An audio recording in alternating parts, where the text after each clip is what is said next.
Welcome to a special edition of Offset. Larry and the Big Man, two-time Stanley Cup champion Jay Caulfield.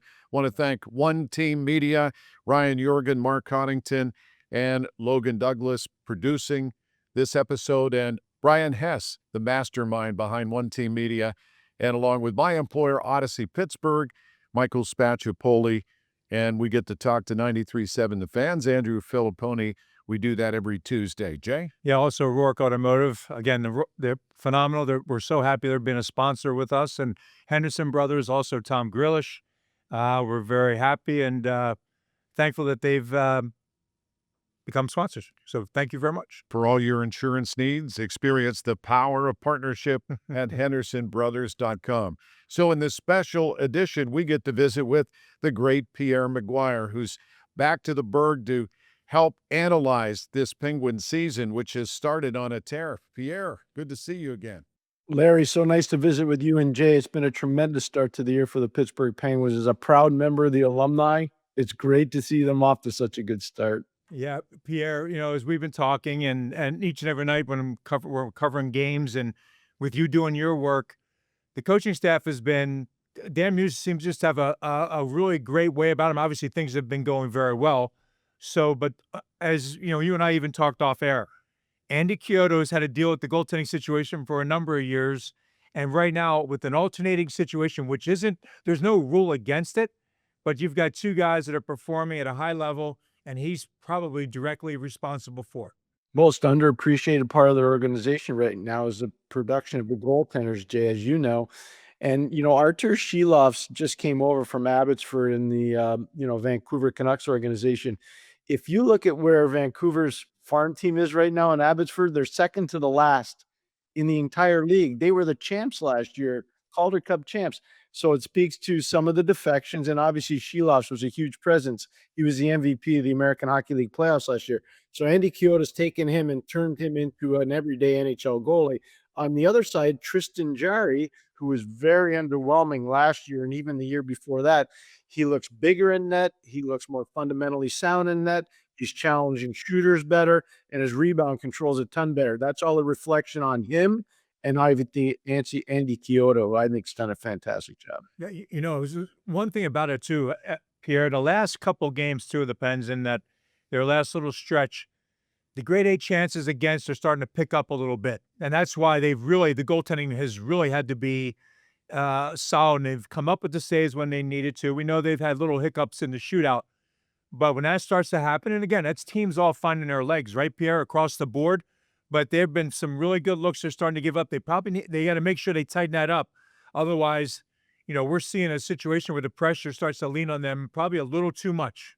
Yeah, that's such a good point about the pressure. And people start to amp up their season around the 15th game of the year. So we're getting there for most of the teams in the league, as you know. And usually American Thanksgiving is one of the final dates of where, okay, now we know what our team has. They're getting there now. I think the biggest thing with Pittsburgh, the improved play of Ryan Shea on defense, will that be able to maintain itself the entire year? And then you look at the way Erik Karlsson's come out of the gate, Jay, I think you would agree much better this year than he's been in the previous 2 years. And then finally, Harrison Brunick is a young kid that doesn't look like he's ready for everyday primetime play. And Owen Pickering is another one. I really admire the Pittsburgh Penguins for putting him in the lineup in Winnipeg. He's a kid from St. Adolphe, Manitoba. Give him an opportunity to start in almost his hometown. It's 15 miles south of Manitoba or Winnipeg. But you can see these young defensemen, it takes time, as you know. And I think as the season goes along, it gets harder and harder for those young defensemen. Yeah, just as a fan, Pierre, for me, watching and enjoying the games, you go, you play the back-to-back Stanley Cup champs, and you make them look just like an average team. I thought that win was impressive. How about the bizarre overtime situation where it looked like Malkin had a goal, didn't have a goal, and then they took away a goal in Philly and gave it back. That was the most bizarre ending to a game I had ever seen. This replay, though, where they can go back and look and determine that he was offsides, that's just a part of the game now with the technology, correct? 100% correct, Larry. And I think the biggest thing is you just want to get it right. we don't want it to take 5 hours to get it right, and it shouldn't take 5 hours with all this technology right now. But the truth of the matter is, I think the competition committee is gonna have a long talk at the next board of governors meetings. And the reason why I say that is I'm not sure everybody in the league knows what goalie interference is or isn't. And I think if you were to talk to most coaches in the league right now and most players in the league, they tell you all we want is a clearly defined rule. What's goalie interference and what isn't? Because on a night to night basis around the league, Larry, you're seeing all kinds of different calls. And I watch at least 5 games a night. If they're eight, I'll watch eight. The next day, I'll watch three plus five. But I'm just telling you, you don't know from game to game what interference is on the goalie and what isn't. And that's something that needs to be rectified. So, Pierre, even with that being said, like, if it goes to New York, how is New York not getting it? Why is it so different when it goes to New York? If that should be the hub and the control center of it, and they should have whether it's we understand the different teams of officials that are at different rinks at a given night, but New York should be consistent. It is. I totally agree with you, Pierre and Larry. I mean, I don't get that there's this such a gray area in it. I understand, and not everything is cut and dry. But truly, if it goes to New York, that's where, to me, it baffled. And I will say one other thing, too, and I'd like to hear your response on that about New York. The other thing is the rule with Malkin, and when he jumped the bench and the goaltender wasn't anywhere near, right? We know. But, I mean, that was, he hopped on too early. That's a given. But why? If that was against the Penguins, we'd be like, why is it not too many men? I don't understand that rule at all. Just across the board, anybody hops on before players come to the bench, it's too many men. Why would they make a difference for that situation? I don't know the answer to that. I've seen some really flawed calls over the last 10 days in the league. And I'll give you one. If you ever want to watch some tapes of egregious missed calls, go watch the Edmonton Montreal Canadiens game from late last week. It's surreal to watch. It's unbelievable how flawed the referees were. One of them was Garrett Rank and the other one was Chris Schlenker. And I can tell you right now, those guys had a really bad night. Really bad night. The one thing I'd say is when it goes to the situation room in Toronto, No, they know they get all the different angles. They get way more than what we get to see. And usually they get it right more times than not. But where I think they're having a hard time, Jay, I really believe this is they're having a hard time with the goalie interference. That's what I was saying to Larry. And you can just see it from game to game. It's fundamentally flawed, and they have to come up with a better perspective in terms of how they want to call it. Yeah, all the leagues are struggling with the technology. I know in the NFL, they have what they call replay assist now, where without anybody asking for a look, the masterminds and master controller calling it in. Then they missed something for the Steelers last week. It was an obvious offside. I mean, everybody there knew it, and they huddled and they didn't change it. So it drives you nuts. And baseball is going to become even more reliant on this technology. But you have to have well-defined rules, to your point, Pierre, especially with goalie interference. As a former goaltender at a very low level, I didn't like interference. Hey, Pierre. Hey, but I gotta share this with you guys before we go another step because it's important.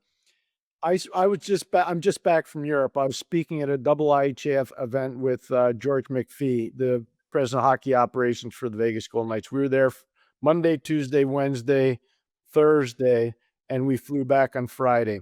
And we spent all days trying to grow their professional leagues, whether it was in the Czech Republic, whether it's in England, whether it's in Finland, Sweden, Germany, all the 100 professional teams from all over came to this meeting in Belfast, Ireland. And I talked to the head of the officiating group from the Elite Hockey League, which is in Ireland and England. And their pro league's actually evolving, Jay, very substantially. And I said to him, I have an idea for officiating that I think would do away with a lot of the fundamental flaws. And he goes, what's that? We should have 4 officials, but only 3 of them should be on the ice. 1 referee, 2 linesmen. The 4th official should be upstairs in a booth so that we don't have to go to, as you said, go to New York. We don't have to go to the situation room in Toronto, or we don't have to go to New York. We don't have to leave the rink. Let the in-house officials make the call. The reason why I say that, we need more room on the ice, number 1. Number 2, and as a former player, the players know anybody upstairs watching, they see the whole ice. There's no shenanigans. You can't fool anybody because the guy upstairs would know. So I think my solution would be 3 referees on the ice, 1 referee, 2 linesmen. The guy upstairs also has the power to make calls, but the only person that has a headset to talk to him is the on ice referee.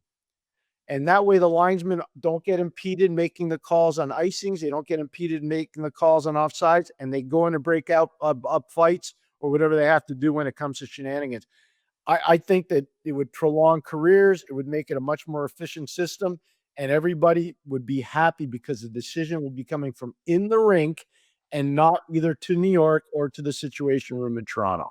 Well, that could be like a proving ground for what your point is, right? I mean, you can almost see how it goes if they utilize it out there with what you just mentioned. I'm curious, though, the reaction that you got, because that's a great idea. The reaction I got from the head of officiating from the Elite Hockey League in Europe was off the charts. He said, "Can you put this down on paper?" I said, "It'd be my pleasure to do it for you."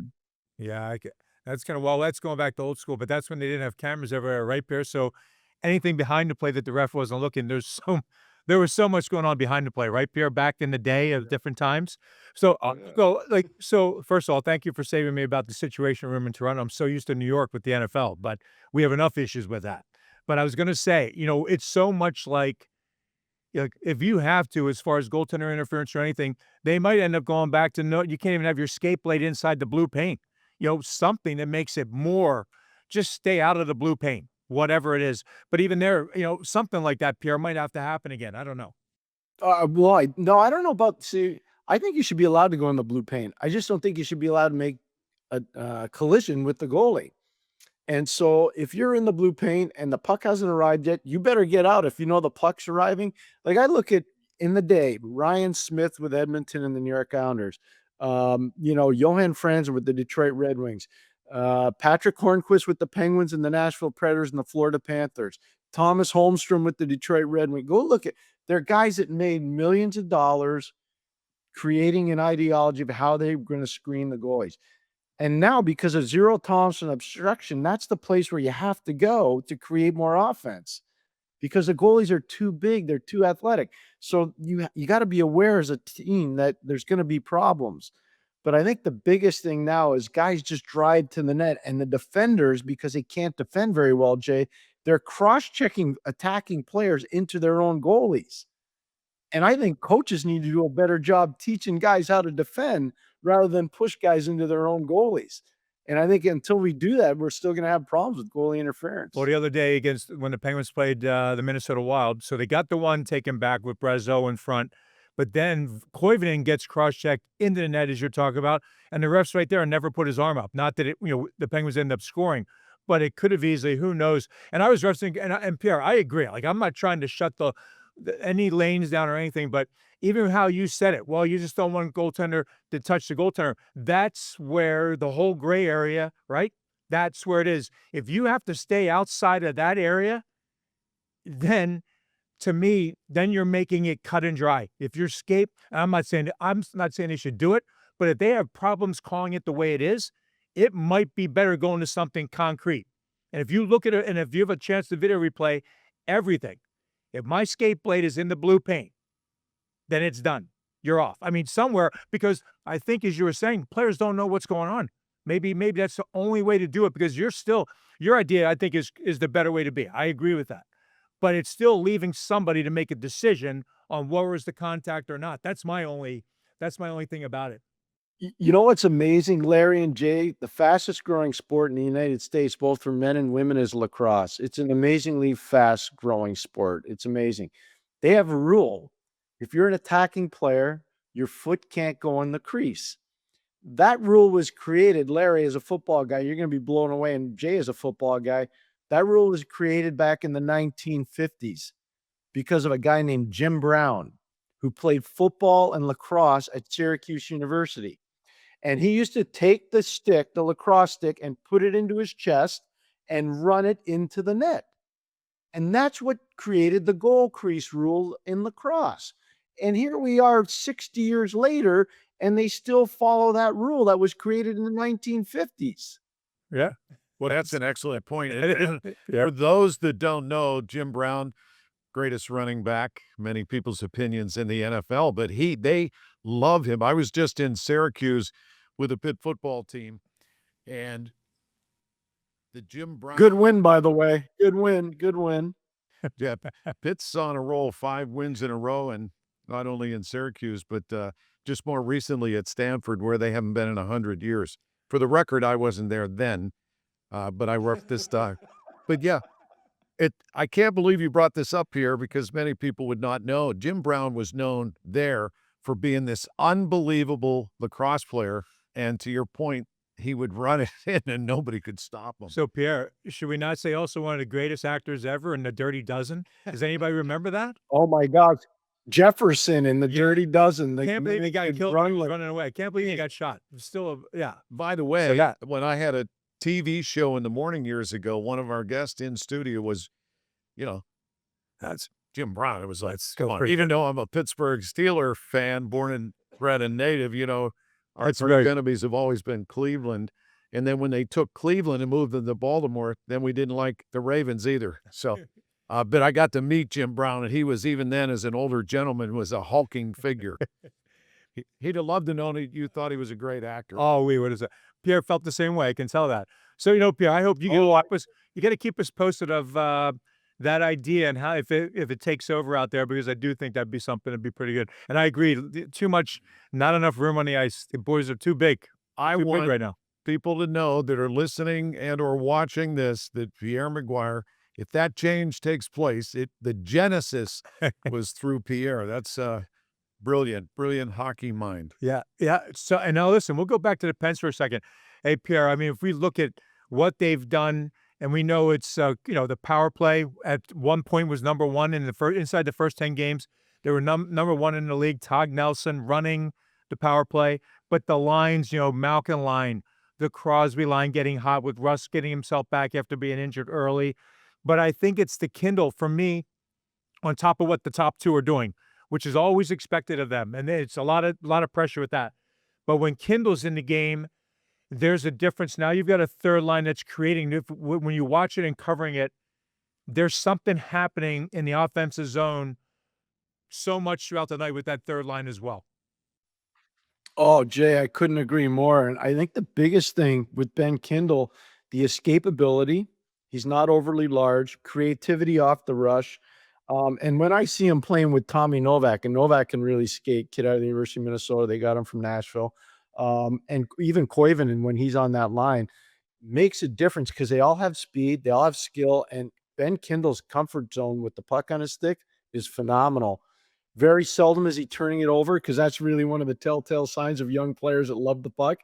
But if you go watch some of the tape of when he played in Calgary in the Western Hockey League, a lot of the same similarities.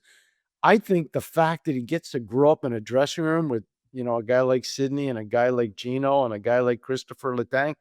Can you imagine? You grew up in an amazing dressing room in Pittsburgh. Think about all those guys who were around. For this kid as an 18-year-old, Jay, it's unbelievable. I think it's fantastic. I don't know if it's going to last a whole year because the grind is amazingly difficult. And the torture test for all these young players is right after American Thanksgiving when the games pick up another notch, and we'll see whether he'll be able to handle it physically or not. But I've been really impressed by him. Really, really impressed by him. So, Pierre, what is it, many fans are wondering, to our joy and delight, what is it that's energized this team in your estimation? Obviously, it probably starts with the head coach change, but there's something different that you can sense. I think urgency from older players. I think Sidney Crosby wants to start and finish as a Pittsburgh Penguin. I don't think he wants to be moved. And if the team's relevant, he won't ask to be moved. For Evgeny Malkin, he's in the last year of a contract. There's urgency there, Larry, for him to say, hey, I want to go down as one of the best Pittsburgh Penguin players ever. And he's got a chance to do that if he could grow out of the last 3 years, which were disastrous for him. And I think this year he's off to an amazing start. Christopher Letang, much the same way. And I think, and I'm not taking pot shots because I've been friendly to this guy his whole career, going back to World Juniors when he played for Sweden. Erik Karlsson has not been a good Pittsburgh Penguin until this year. And this year he's been a very good Pittsburgh Penguin. And that's really good news for the Penguins. So all these older players, they're urgent to do well. They don't like to be laughed at. Nobody likes to miss the playoffs. These guys have missed the playoffs 3 years in a row. They're not happy about that. So there's a sense of urgency there. We touched on the goaltending coach, Andy Chiodo. I think he's done a magnificent job. Goaltending's better. But I loved your point, Larry, and I know Jay feels the same way. Dan Hughes and his staff have done a great job. Dan's been a really good communicator. I think the players trust him. Training camp, you could see, was fantastic. They had a great preseason because training camp was so good. They've got clearly defined roles with their staff. Nick Bonino with faceoffs, Rich Clune with energy. Jay just talked about Todd Nelson, what he does with the power play. Mike Stothers with the penalty kill. Andy with the goaltending. So I love the way they've delegated authority. Kind of Jay, it kind of takes me back to when I was coaching in Pittsburgh and we were winning. You know, Scotty ran the bench, I ran practices in the defense, Rick Keogh ran the forwards and the offense, and we went from there. And I think that helps. Bob Johnson's theory, Larry, works. Don't be one voice because everybody gets turned off by it. You got to have 5 or 6 different voices. And Pittsburgh has that right now. Yeah, just get Gino once in a while with that hooking, thinking that's So Pierre, you know what else I believe went a long way? He has done these little things like, which can get away from coaches with players, but out of respect, when guys have gone to their hometown or back into Minnesota, he has started the guys that have played there. He gave the guys the look. I just think even the young guys, their opening night, they all played with Crosby, had him out there with Crosby and Malkin.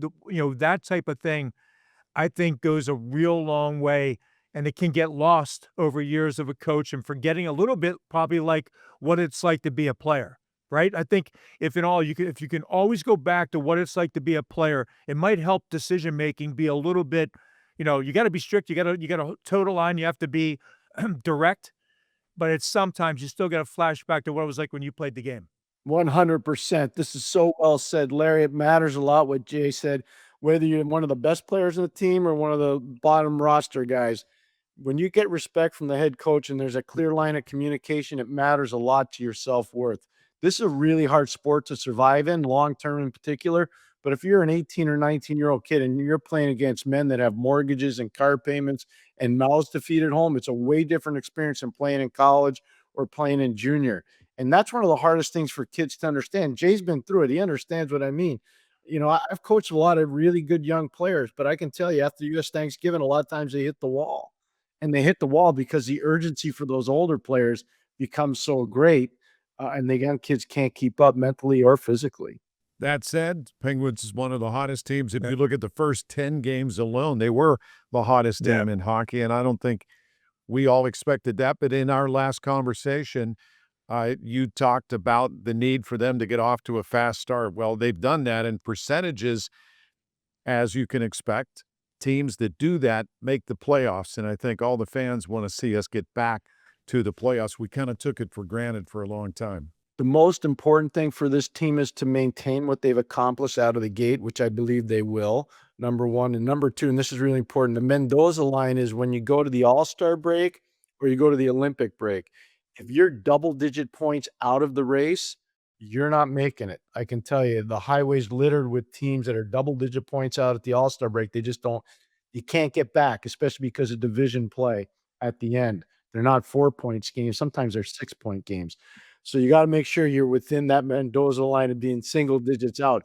But if you can maintain what you've accomplished so far, your chance of making the playoffs are exponential. I think 65% of the teams are somewhere around there. If for US Thanksgiving you're in a playoff spot, more than likely you're going to maintain that position. Hey, Pierre, I can go back real quick to the roster and what's going on. And you touched on the defensive side of it. When you look at it, if you have a concern like right now, if I look at it, I look at the left side on the blue line. I think Ryan Shea's been outstanding, as you mentioned earlier. So, and I can see his game kind of staying that way because he keeps it.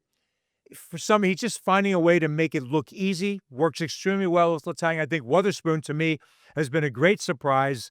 Just not knowing enough about him before, but it's the third pair, right? It's the third set, the fifth and sixth defenseman. They're overloaded on the right side. You've had Dumba up on the left. I mean, I'm not a fan of a righty playing on the left side or vice versa. But that spot, they're overloaded right side, the left side is a little concern for me because they jumbled around a little bit, as you mentioned, when we're in Winnipeg. That's going to be a tough one right there for me. They need to find something that settles in on that third pair left side for me. They were really hoping that guy would be Ryan Graves. and it hadn't materialized. And obviously he's down in Wilkes-Barre, and, again, it's probably an experiment that's not gonna work.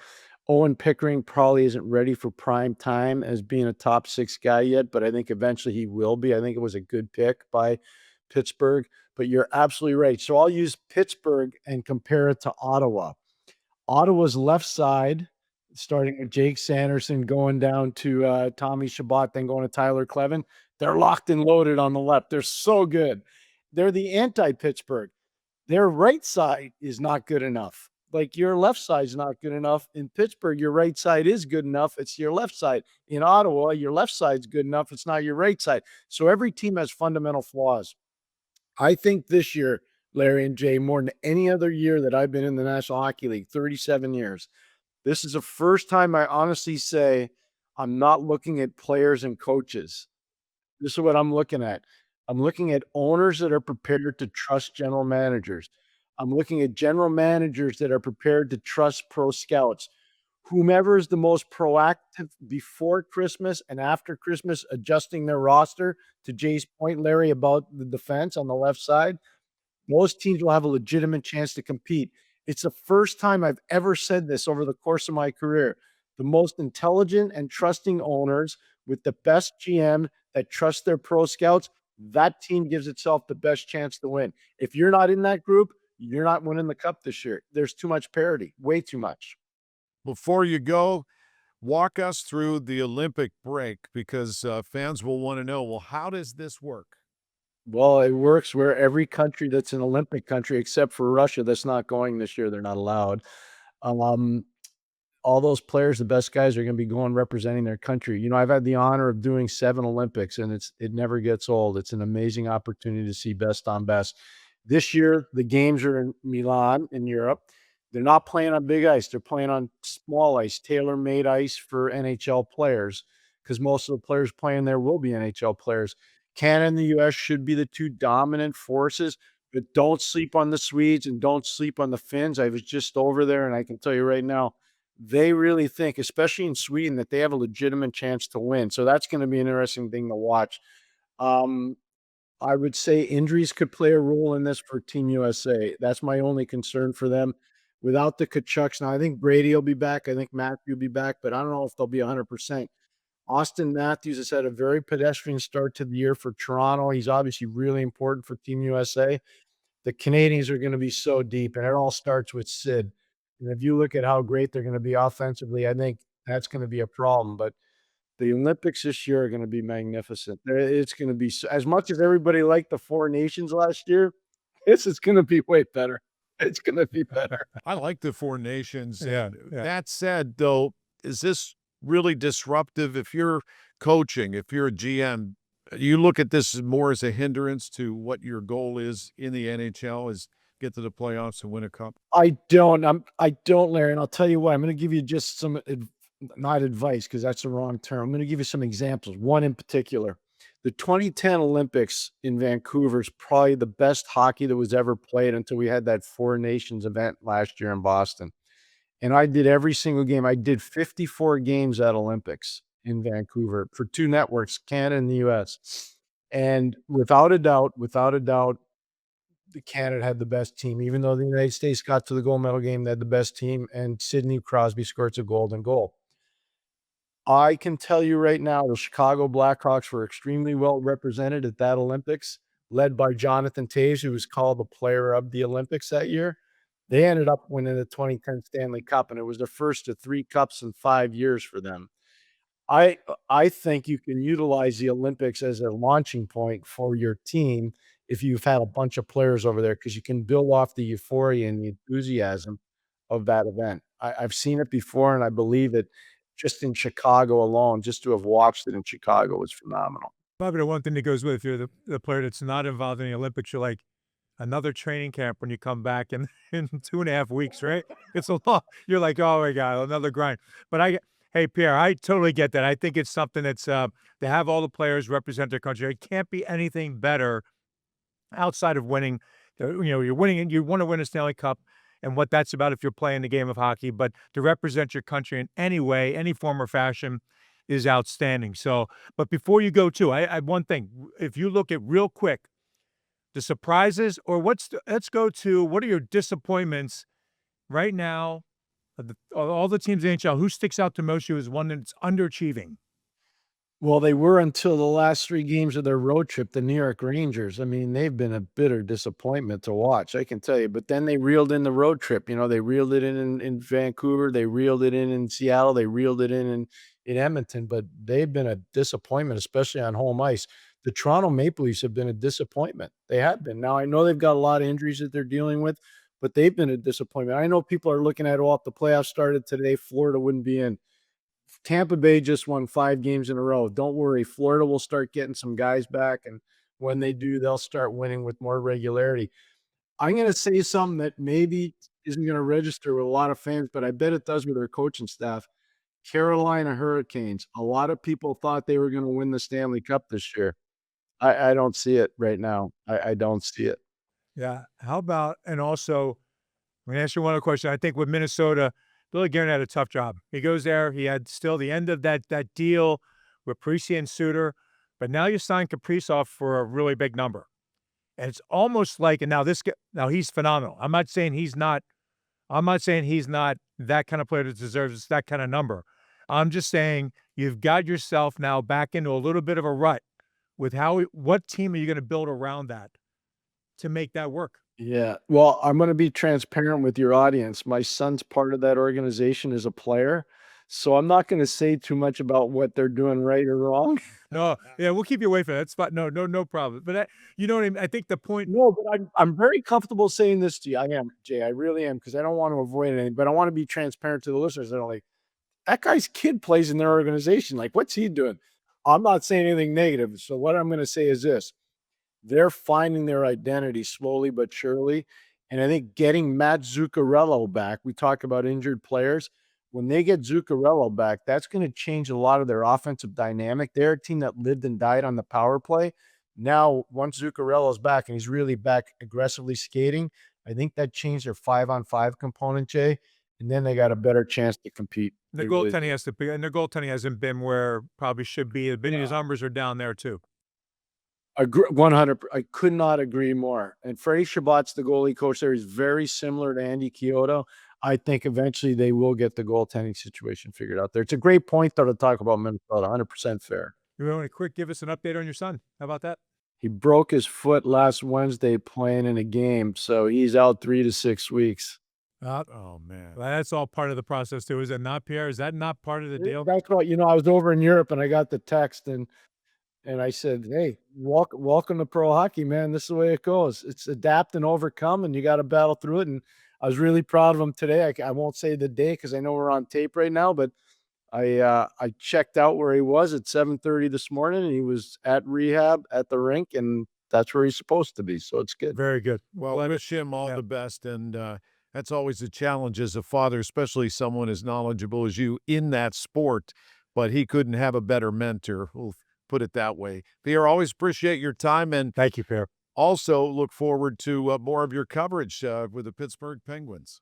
You're so kind, Larry. Thanks a lot. Go Pittsburgh Panthers, by the way. I'm very much cheering for them, so that's good stuff. And Jay, stay out of trouble, Jay. Jeez Louise, all these reports about you breaking gym equipment. I can't believe it. All right. See you, Pierre. Hope we talk in December. See ya.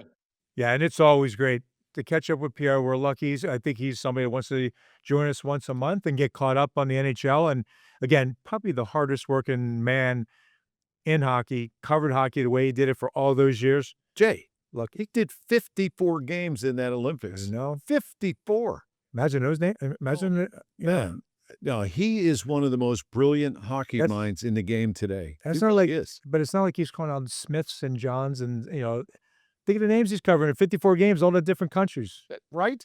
That reminded me of the We're- first time. We're simple here, man. We're simple. He does such a good job. I mean, he knows all the background of all the players. I mean, he's one guy that always will refer to where guys So from. impressed with his Yeah. knowledge and detail. And if they change the rules of officiating down the road, you'll know where it came from. Yeah. That reminds me of Mike Lang when the first time the Russian teams came to Civic Arena back in the day, and him trying to get all the Russian names.